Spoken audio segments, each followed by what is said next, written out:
So welcome to the community call.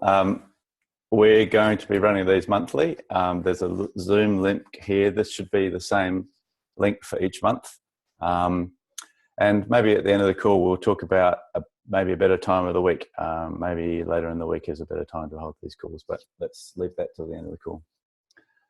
So our agenda today, Ben's going to talk about some recent enhancements to the Stencila hub. I'm going to give you an update on Stencila schemas and converters, what we've been doing there. Alex is going to follow on with some mock-ups of schema documentation that he's recently done. Jacqueline's going to share some designs on a range of products that we've got in the works, and Alexandra is going to give us a short summary of recent presentation at the Library Carpentry Community Call. So I'm going to hand over to Ben, and Ben, do you want to just walk us through the updates to the hub? Sure. So this is a little bit of a rehash of the blog posts that I've done about the versioning changes. The hub is currently a work in progress, and I don't really have much to show there because I think it's going to change. Plus, I think Jacqueline's going to cover some of those design things anyway. So I'll just do a quick talk about changes to the consistent versioning and deployment. So we've recently added some more consistent versioning to the hub and the cloud, so that there's now the same commands that get run for deploying the cloud and deploying the hub and building versions and everything, and it's all driven with make. Because there's different, so obviously hub is in Python and cloud is a Node app with NPM, and there's different commands that you'd run to increment the version in Python versus incrementing the version in a Node app. So we've decided to use a makefile with a consistent interface to wrap those. So whether you're in the hub or in the cloud, you can run make increment minor, for example, to increment the minor version of the hub or the cloud. And also when because we've done this, we can have consistent tagging. So if it automatically creates a git tag, that'll have the same format. So the 3-number version string is the same. And when it does a commit to indicate that the version has been changed, that commit message is consistent. So it's always bump version from A to B, whether it's in cloud or a hub, versus if we're using some of these built-in tools that are specific to Python or to Node, one might say set version to X, and the other one might say version was set to X, for example. So just to keep everything consistent, we've made our own wrappers around them. And that version is kept the same throughout the deployment to Docker Hub. So when you go and look on Docker Hub, you can see the version of the container that's built there should be able to get mapped back to some specific checkout in Git. And so we can have that consistent flow of looking, where's the code, and Git, is it matching what's in the container? Is it matching what's in what has been deployed? And the answer should be yes to all of that now. Versus the old way, which was just like the latest commits in Git have been pushed out, and then there's a lot of work to go back and find commit hashes and match it all back up. So that should all be a lot nicer. And luckily we haven't yet had to go through and find bugs in specific versions and work out whether those will change. But in the future, as we grow, have more consistent releases, have more developers, I think all these changes will make everything a lot easier. And as part of that, sort of cleaning up the build and deployment process, I've also made some changes to how Kubernetes works. So the number one thing there is adding rolling updates. So when a new container gets deployed, Kubernetes will query that container and check if it's ready and up to date. So we've got now consistent status URLs for the hub and the cloud. So you can go and hit the /system status on the hub and see what version it's running.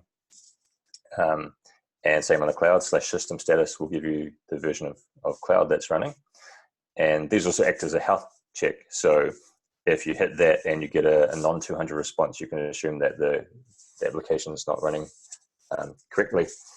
And with Kubernetes rolling updates, when a container starts, it will start querying that URL and check for a 200 response before it sends requests to that new container. And as part of this for the hub, we integrated checking whether the database migrations have been applied. So if when you're deploying applications, and what I found in the past is one of the more difficult things is when you're rolling over is knowing when the database is ready and those changes have been applied. So pulling that migration check into the health status means that we won't be switching over to a new container until the database has been updated and new fields have been added that new version of the code needs. This is not bulletproof, because if we had a migration which removed fields from the code, then the existing container would start failing until the new container was up and it switched over.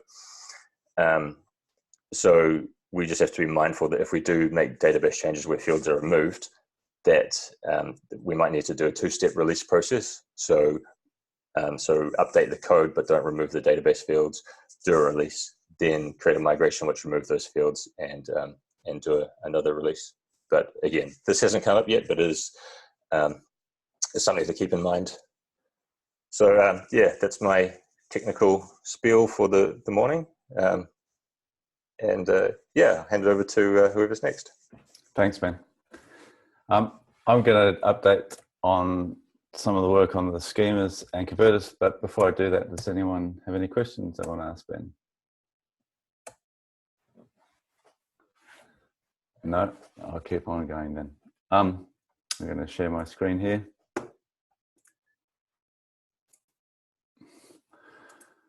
Okay, so a bit of an update on the work that I've been doing on Stencila schemas. We've got two PRs that are in progress, one for Stencila schema and one for the converters, and those are sister PRs in that they rely on each other. And they're related, but there's in the two different repos. And both of those are focused on reviewing and refining what we're doing with text nodes within a Stencila document tree. So as you know, we've got this model, a data model of a tree structure for documents, and many of those nodes are in those trees, the ones that you're familiar with from HTML or other abstract syntax trees for content, such as headings and paragraphs and strong and delete and other inline nodes. So we've been reviewing the schemas for those. And then over in the convert repo, we've been working on some of the converters that convert that text content into the Stencila document tree, and then from that format into another format. So the focus there has been on formats like Markdown, HTML, and Google Docs. We haven't yet reinstated the JAX converter, but that's the next one to be tackled. And as you can see, this PR over in the converter repo currently requires you to do a bit of npm linking to get the current version, the right branch that's of the schemas. So some demos of where we're at with that. Alex has been providing some review on that, so that's been appreciated. I'm showing you here some snippets and some screenshots, example conversions. So this one's showing Markdown to Google Docs. And here we're taking a Markdown document that's on my local disk, and we're creating a new document within Google Docs. And there's a little test script in the converter repo called GAPIs that provides some functions for connecting to the Google APIs, plus a little command line application there. So what I'm doing is running the script and saying for docs, I'm going to create a new document using this rodents.markdown file, which you can see here, which is one of the examples we've been working on.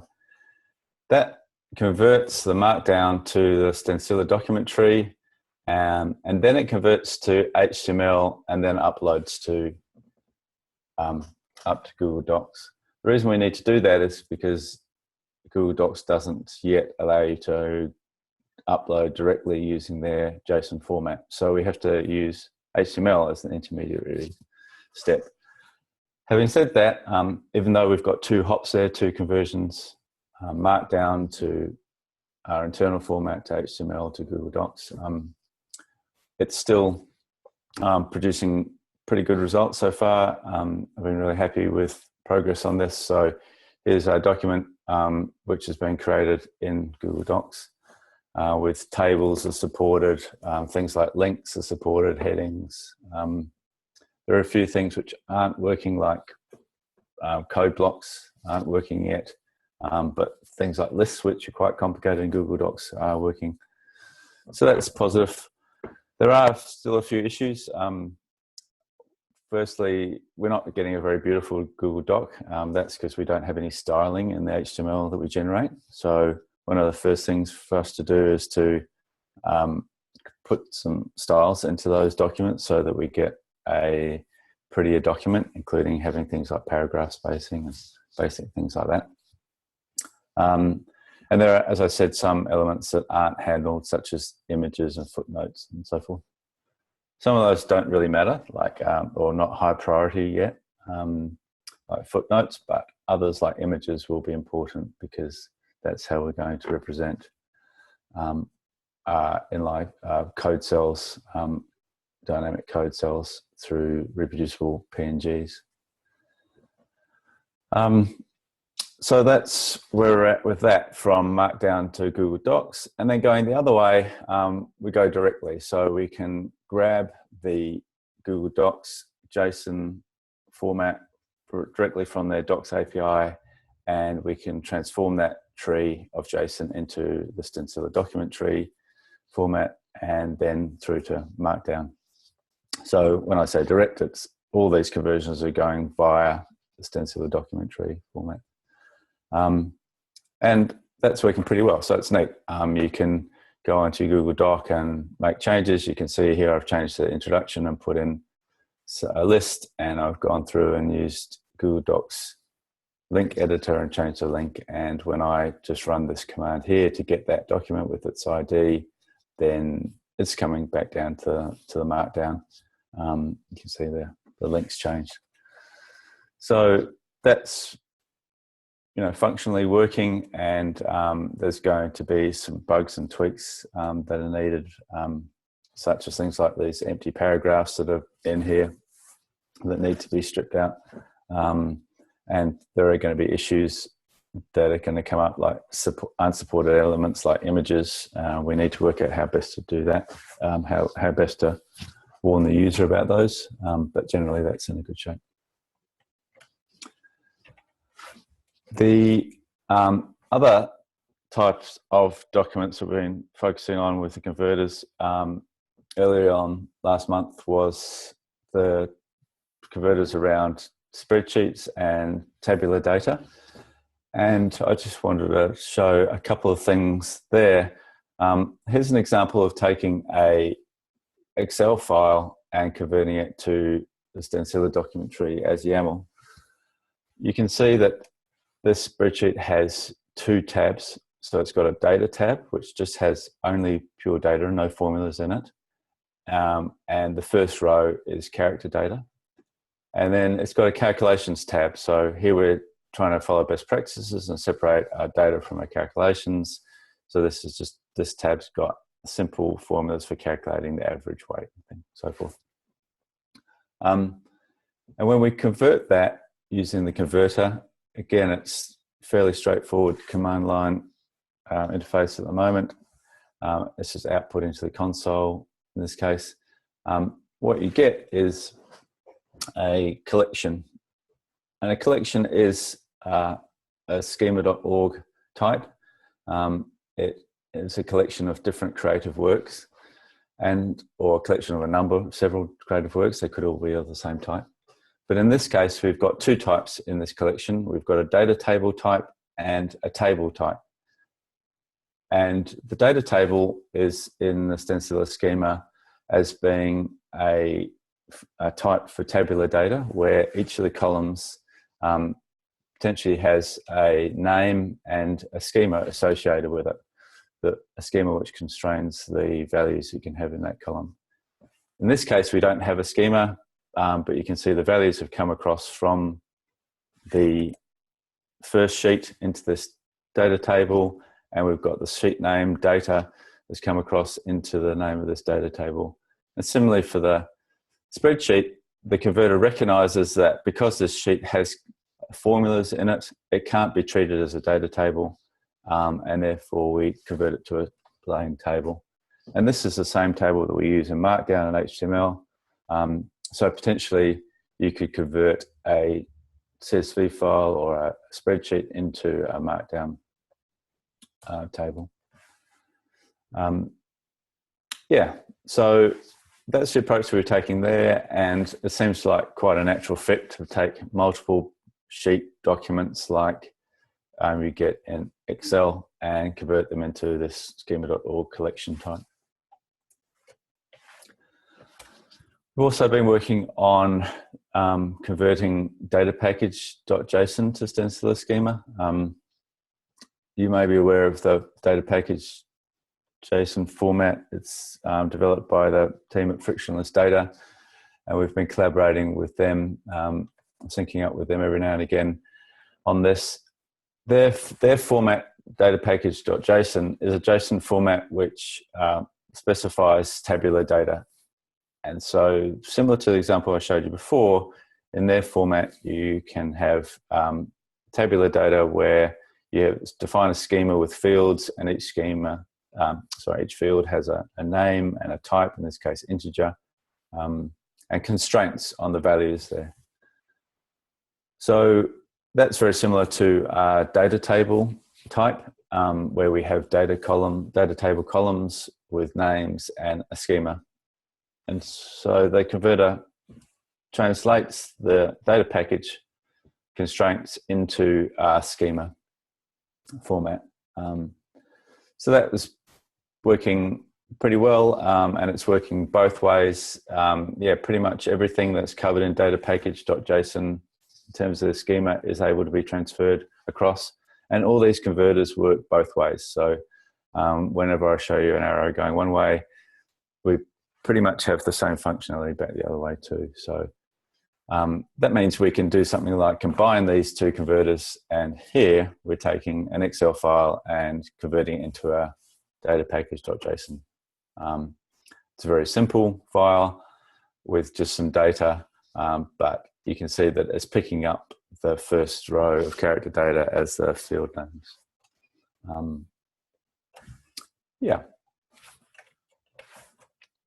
So that was it for me. That's I did have a slide somewhere, but Alex might have nuked it. No, there it is. Here's my slide.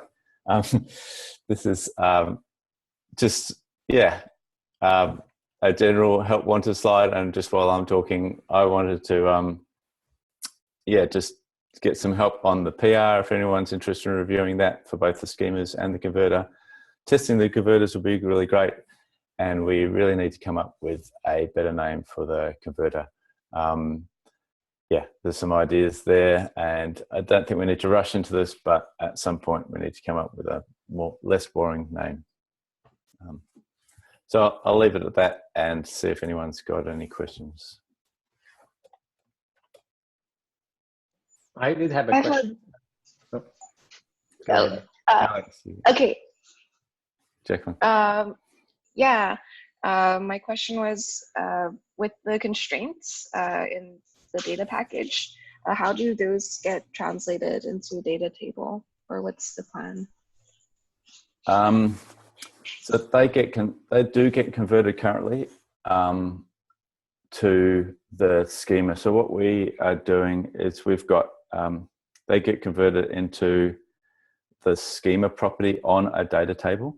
So yeah, there's pretty much everything in terms of the constraints, including the constraint on unique values, is getting converted across already. Okay, both ways.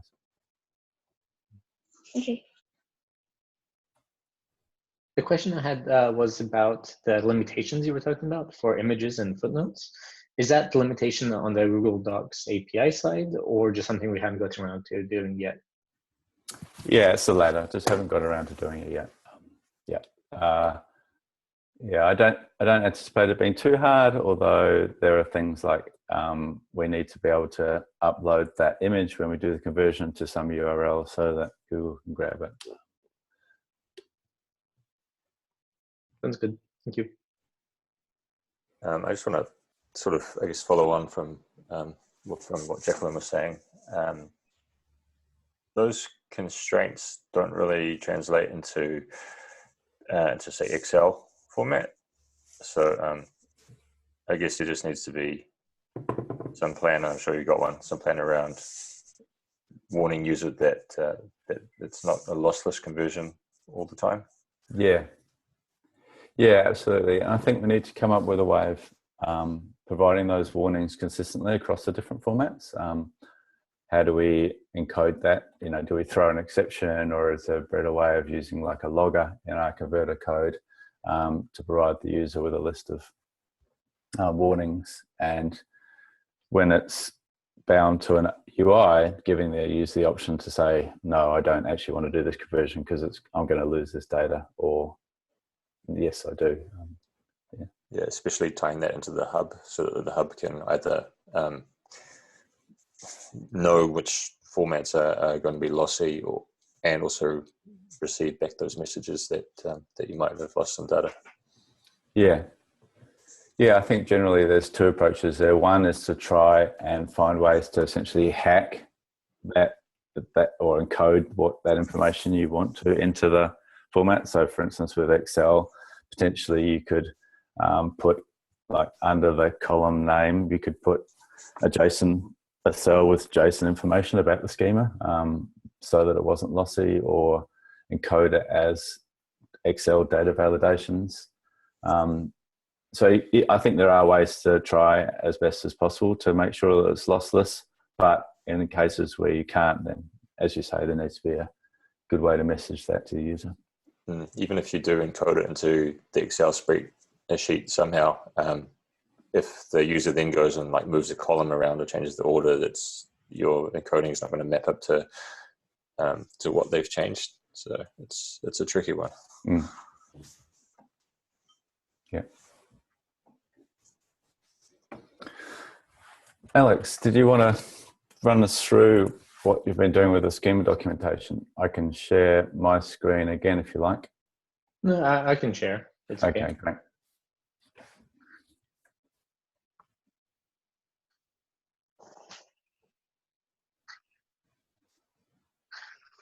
Okay. Can everyone see my screen? Yeah. So I've been working a bit on the schema documentation, and that follows up on the schemas that Nakomi was talking about. The reason for working on the documentation is kind of a bit twofold. One is it really helps streamline the development process. As Nakomi was saying, you have to be building the converters and the schema almost in tandem. And for us, we're focusing on a few converters ourselves, but beyond that, it'd be great to allow others to integrate with our schemas and allow seamless conversion between our documents and their apps or services or their own formats.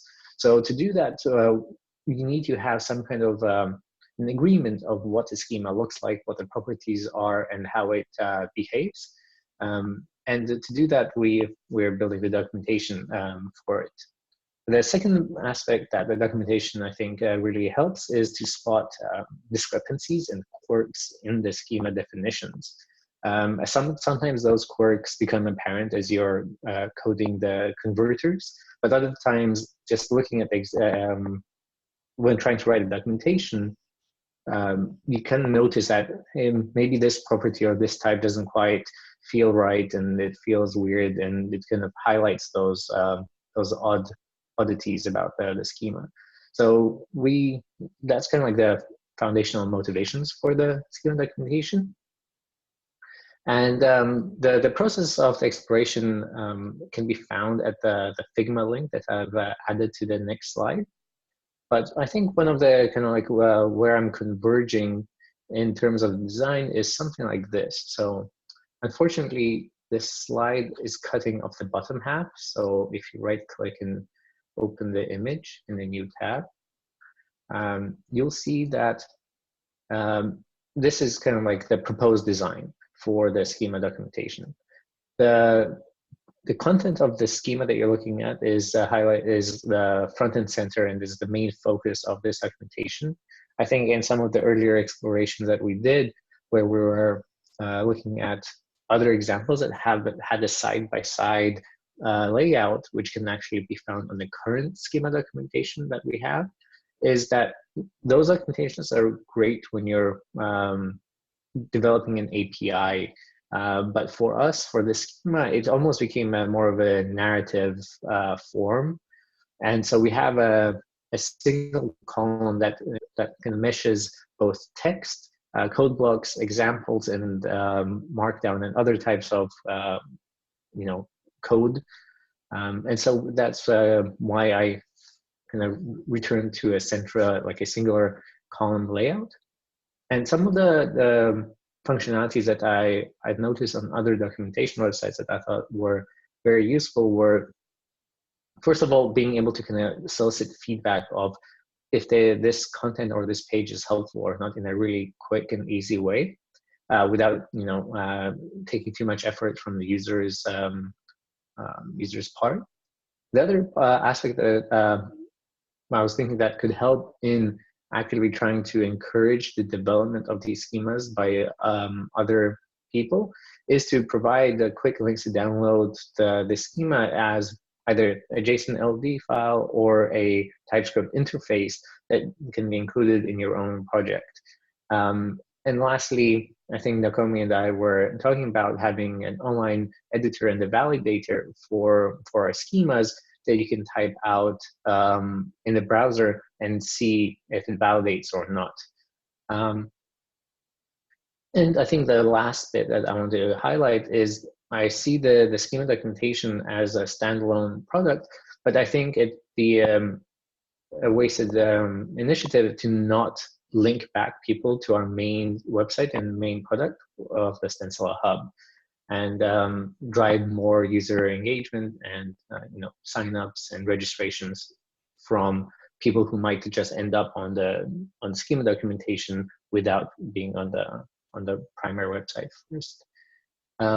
So this is kind of like the main layout and the content hierarchy.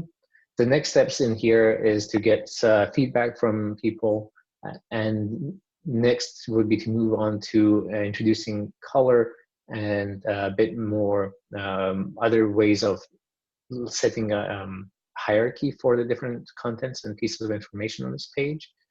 And then obviously, once we arrive at what design that we like, to code it up and get it developed. So you can see some of the process that kind of went into making this in the Figma. And some of the different content blocks that I was considering, some of the layout sketches, and how those layouts translated into middle fidelity designs, some iterations of them, and as well as kind of the final result that I gravitated towards. So that's about it. I think the two the main kind of call to actions I would have of people would be to comment on what type of information you'd like to see when developing or trying to use these schemas in your own projects or when developing the converters, as well as examples of good documentation websites that you've come across and you think that we should be able to learn from and incorporate some of those ideas into our documentation page. And that's about it. Any questions or comments from anyone? It looks really good. Thanks. I had a question about the related schemas that you have on the right there. Is that something that's built into the JSON or the schema, or would we need some kind of database or somewhere where that relationship is stored?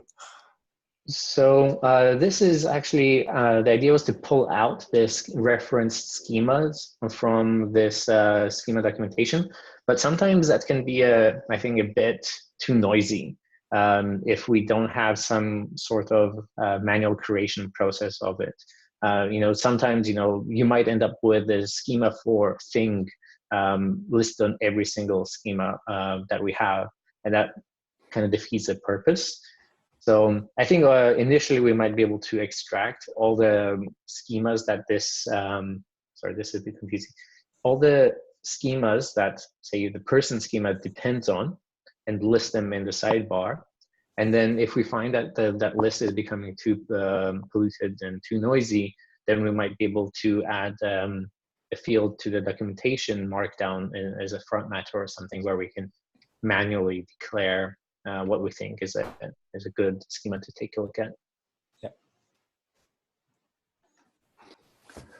Thanks, Alex. It looks really good. I was just wondering what the buttons down the bottom were, the document and product. Are those like next and, okay, I think I've answered my question. Right, okay. Yeah.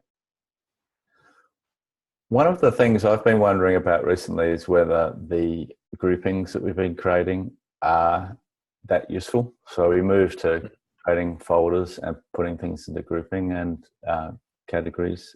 And yeah, I've been finding that sort of creates this cognitive overload of trying to thinking a whole lot of time about what category something should go in when it really doesn't really matter, and be wondering whether we should use something like a tagging approach. So for instance, a data table could actually be part of a text document and it could be considered content.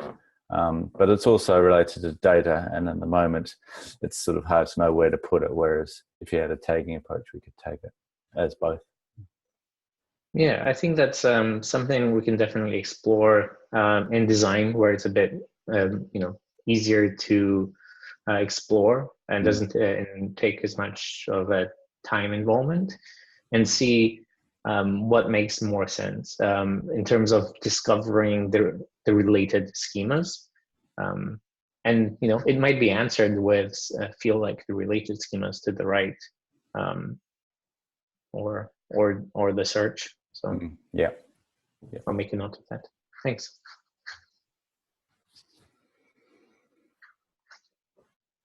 Thank you. So that just about wraps us up. I'll just to share final screen. There's a form for signing up to become a beta tester. There's a screen there. Alexandra, I don't know whether you wanted to go through your library carpentry call before we wrap up. Probably. I mean, there wasn't that much really new things. I guess it's just prompted me a bit more, and we discussed with Nakomi to have on the website and Nakomi example of the Ghost platform to do the comparisons. How is this different to this and that? And for example, we got a question: how is, because I shared my screen and the call briefly showing Stencila Hub, and somebody asked how is Code Ocean. So I think it will be good to have these kind of and we'll. Yeah, thanks. I'm just getting ahead of myself too. Jacqueline's just reminded me that she's got a section. Sorry, Jacqueline. Because it wasn't in the slide deck. No worries. Forgot about that. Thanks, Alexandra. I'm going to hand it over to Jacqueline now. I'll get my run of play in the right order. So I'll hand back over to her. I'm going to stop sharing. Okay, I will share my screen. This is it. Okay. All right. Can everyone see my screen?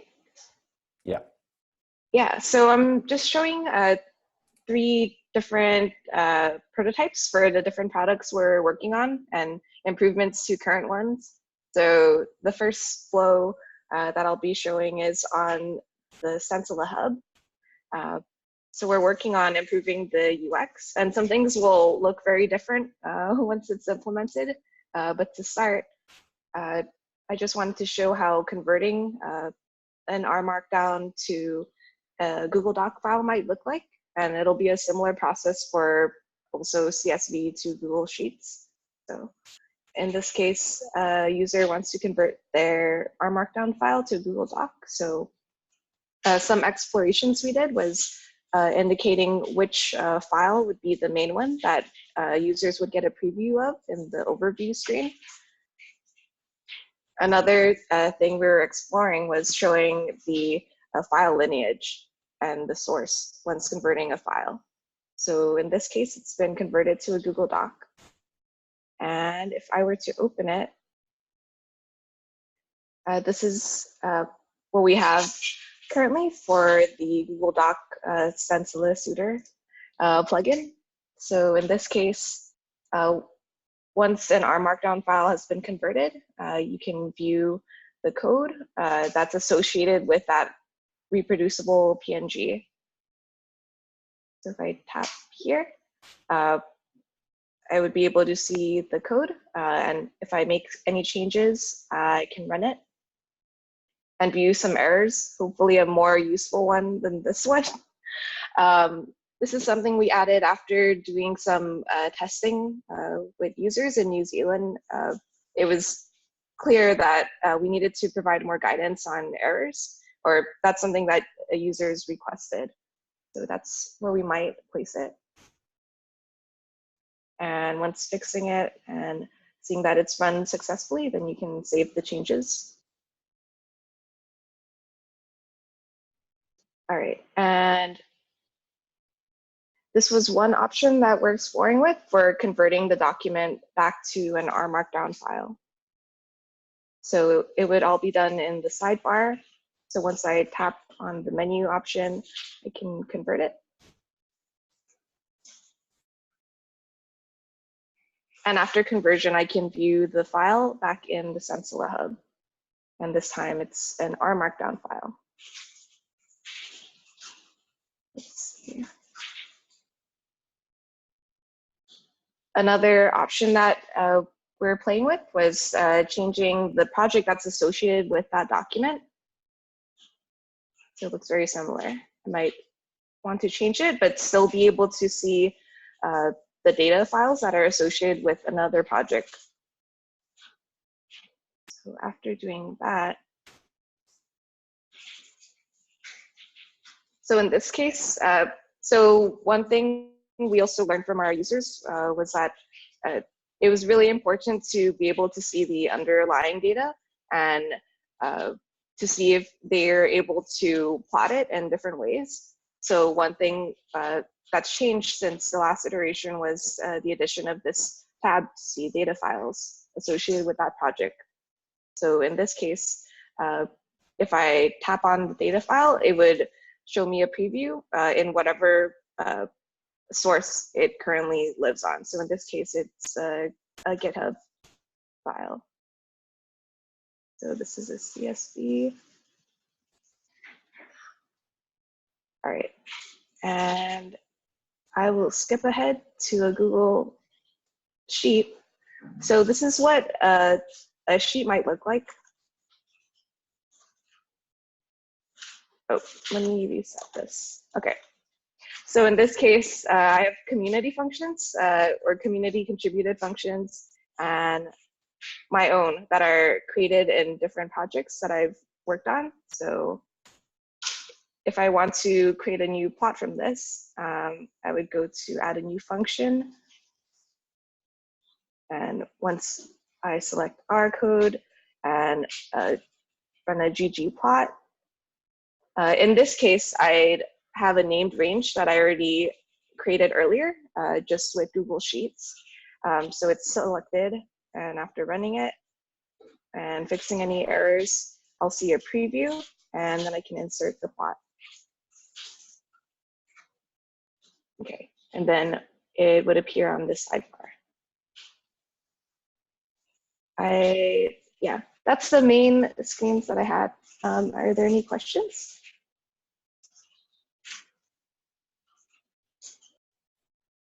Thanks, Jacqueline. Looks really good. Yeah, I think one of the questions I had was around changing the project in the documents. So that's really interesting idea in that you would be, you're thinking there that you would take the same document and then essentially just change its context. So you give it a new data context and then update it, and then all the reproducible PNGs in the document would presumably update because they'd have different data. Mm-hmm. So is that what you're thinking, that the whole, you'd change the whole context of that document, so it'd be essentially, Yeah. the document would become like a template that you're, or a stencil that you're mapping against a different set of data? Yeah, I think the main reason for adding this was that as I was working through the flows, it became clear that we needed to have a way to associate that document with specific data files. Right. Yeah. And if we're adding it, maybe a user would want to change it. I'm not sure. Yeah. Cool. Does anyone else have questions there for Jacqueline? Yeah, I was going to also say that it looks really great. It's really nice to see the flows in action and kind of get a realistic view of what the process looks like. I was wondering about the concept of the main file, I think, and how, I don't know if it was just a artifact of the prototype, or if it was intentional that the main file changes as you convert between formats. Is that correct? Yeah, so in this case, that is what is happening, or it's in the prototype that we currently have for Google Doc. The assumption is that we're working on one file at a time, so just on the R Markdown or just on the Google Doc. And that was my reasoning for adding this main file on whichever was the most recently converted file or the active document. I see. So in this case, the rodents RMD file is almost inaccessible or shouldn't be worked on. Is that right?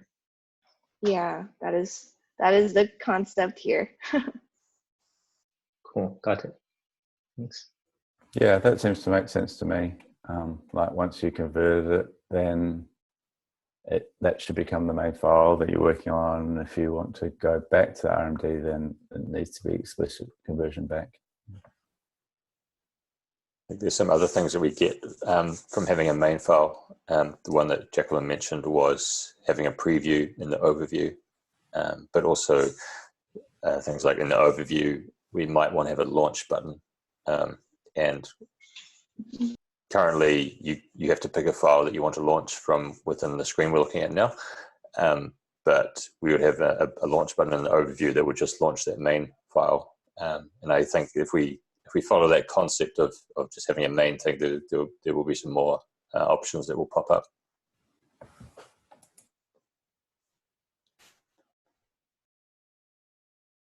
Okay, thank you. All right. Alex, did you have one more question? No, I was going to say awesome work. Yeah, I'll second that. Thank you very much. Okay. Well, let's wrap up. As I got ahead of myself before, just the links to the slides for this community call are available on slides repo, so github/Stencila/slides, and you can get a link through to this with the links to the Figma projects and the call for becoming a beta tester. Yeah, if anyone's got any comments or further questions, feel free to get in touch with us, and we will share this video on YouTube sometime in the future. Thanks, everyone. Thank you. Thanks. Bye. Thanks. Okay, bye.